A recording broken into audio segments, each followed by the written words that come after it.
Чува ли се? Радио К2 Иляна Бановска. Скъпи господин Плевнелиев, ще отговорите ли какво ви заплатиха, за да станете проводник на най-вредните нюанси на американската политика, най-вредните за България, именно соросоидските, грантаджийските, протестърските, капиталските, и да нажежите до червено отношенията между България и Русия в разрез с националната психология и политика на България. И понеже бяхте една гнила, не ме спирайте, една гнила ябълка в политиката, аз ще си позволя, издигат ми ръката в момента и се борят с мене. Аз имам и друга ябълка и не ли ще вземе?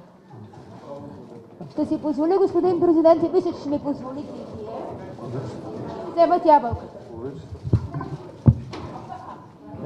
Така ще ме изгоните от пресконференцията. Мисля, че... Искам да попитам, да си довърша въпрос и да чуя отговора. Мисля, че всички вие... вие... Моля да ме изваждате от залата. Пуснете ме, не ме натискайте.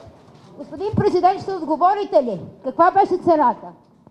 Мисля, че всички вие, представителите на уважаемите медии, ще ме разберете, ако отговоря с една дума. Искам да чуя отговора и искам да си взема вещите. Подобна провокация няма нужда от отговор. Тя говори сама за себе си. Заповядайте за следващия въпрос. БНР. Искам да си взема вещите. Заповядайте за други въпроси. Заповядайте. Добър ден, програмата на залата.